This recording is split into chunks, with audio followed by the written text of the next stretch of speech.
और वहीं दीपावली के समय में देहरादून में अवैध रूप से पटाखों का काला कारोबार फल फूल जाता है। नियम कानून को ताक पर रखकर बाजार सज जाते हैं और पटाखा कारोबारी जीएसटी टैक्स चोरी कर सरकार के राजस्व की भी चोरी करते हैं। देखिए हमारी खास रिपोर्ट।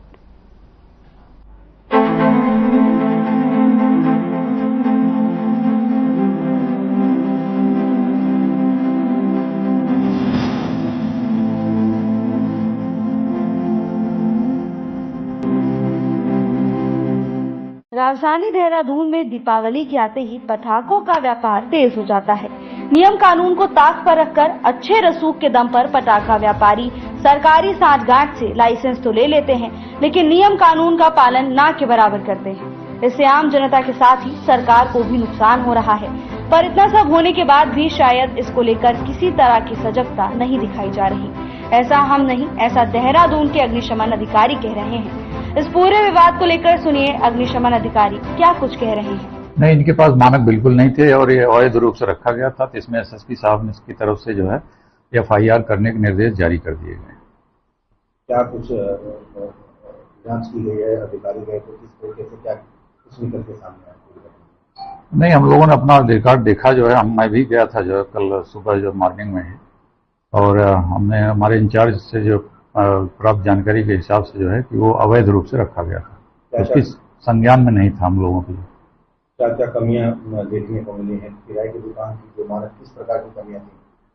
देखिए, जो भंडारण किया जाता है उसमें सबसे पहला रहता है कि कंक्रीट की छत हो जो है वो तो थी जो है, और दूसरा रहता है कि उसमें लाइट ना रहे जो।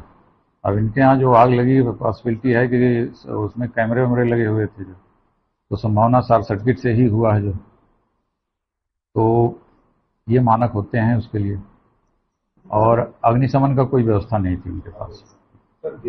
ये हम लोगों के हेडक्वार्टर से निर्देश आ चुका है, हमारी तरफ से भी जारी हो चुका है, और एसएसपी साहब ने भी अपने सदस्य थानाध्यक्षों को बोल दिया है कि जो लाइसेंसी हैं उनको देख लिया जाए, उनको चेक कर लिया जाए, जो भी सुरक्षा में कमियां हो उसको पूर्ण करा ली जाए, और जिनके पास जो है लाइसेंस ना हो जो है उनको सीज कर दिया जाए। देहरादून के जिलाधिकारी इस मसले को बहुत ही गंभीर मान रहे हैं।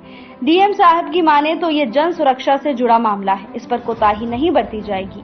मीडिया से बातचीत में जिलाधिकारी ने कहा कि नियमों को ताक पर रखकर अगर पटाखा गोदाम संचालित किए जा रहे हैं तो जिला प्रशासन उस पर कार्रवाई करेगा। देखिए, फायर एंड एक्सप्लोसिव डिपार्टमेंट है और जो हमारे सप्लाई ऑफिस हैं, सो उनको ऑलरेडी निर्देशित कर दिया है कि ऐसे जितने भी हमारे प्रतिष्ठान हैं जो अवैध चल रहे हैं उनके ऊपर कड़ी से कड़ी कार्रवाई की जाए।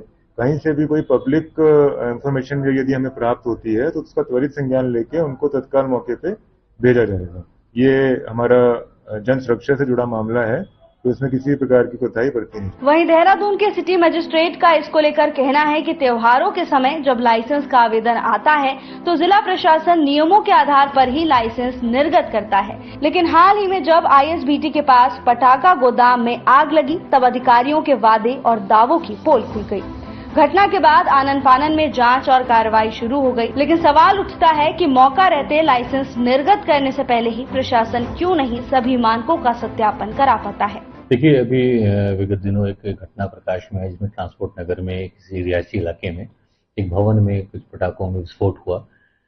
इन घटनाओं पर अंकुश लगाई जा सके और रोकथाम की जा सके, तो इसलिए हमें जो भी हमारे समस्त सीओ साहब हैं और हमारे जो मुख्य अग्निशमन अधिकारी हैं उनको पत्र के माध्यम से ऐसे समस्त क्षेत्रों का सत्यापन करने के लिए भी निर्देशित किया है, और साथ में ये भी आख्या मांगी है कि जितने भी गोदाम ऐसे हैं इनको पूर्व से लाइसेंस स्वीकृत है अथवा नहीं है, और यदि मानकों को पूरा नहीं करते हैं तो उनको वहां से विस्थापित भी किया जाए, और जिन क्षेत्रों में ऐसे गोदाम जो अवैध रूप से भंडारण किए हुए हैं उनके विरुद्ध विधि विरुद्ध कार्रवाई भी की जाए।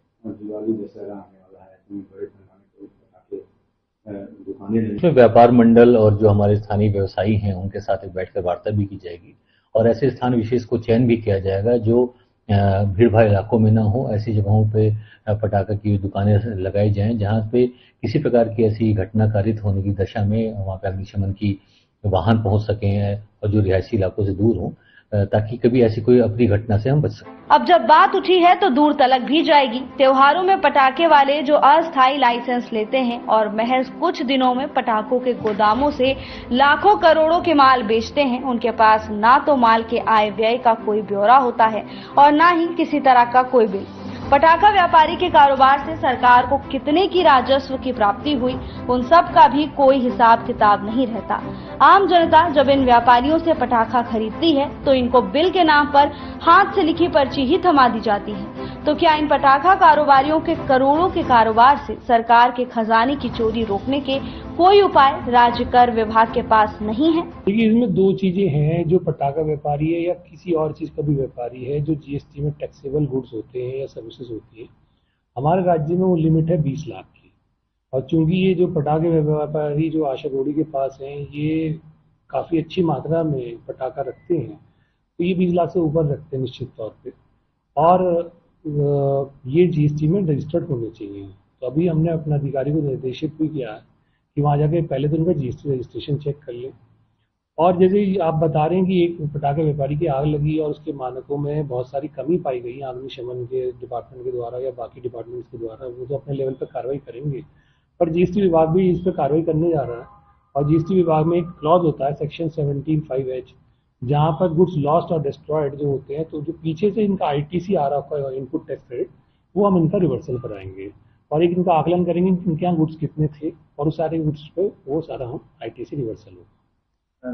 देखा भी जाता है कि कई बार इसको लेकर भी हमने जो है अपने अधिकारी को निर्देशित किया है कि भाई वो आप, क्योंकि ये जो व्यापार है ये लगभग 1 से 2 महीने का व्यापार रहता है, तो हमने अपने अधिकारी को ये निर्देशित किया कि भाई आप अपने फील्ड में जाएं और सबका सर्वे कर लें एक बार कि भाई वो लोग रजिस्टर्ड हैं और रजिस्टर्ड होने के बाद गुड्स अपने उतने रख रहे हैं या नहीं रख रहे हैं या उससे ज़्यादा रख रहे हैं, और अगर ज्यादा या कम है तो जो भी कानूनी कार्रवाई है उस पर एक्शन लेंगे। वादे भी होंगे, दावे भी होंगे, लेकिन इन पटाखा कारोबारियों के नाक में नकेल जिला प्रशासन कब तक डाल पाएगा और इन कारोबारियों के करोड़ों रुपए के व्यापार से राज्य सरकार को कितना राजस्व मिलेगा, ये बड़ा सवाल अभी भी बना हुआ है।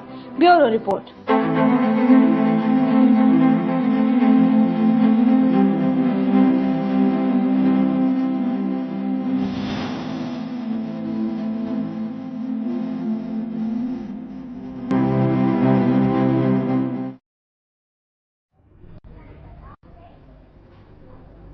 और इस बीच पटाखा कारोबारियों पर कई सवाल उठना लाजमी है।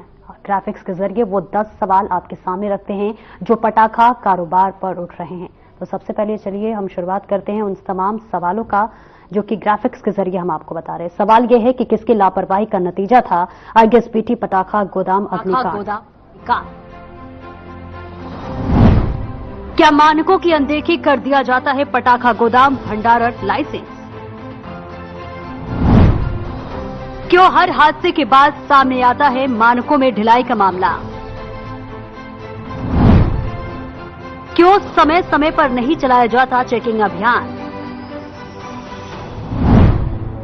किसकी शह लापरवाही से संचालित होते हैं अवैध पटाखा गोदाम? जनता की जान से खिलवाड़ का जिम्मेदार कौन? हर साल कितना होता है पटाखों का वास्तविक कारोबार?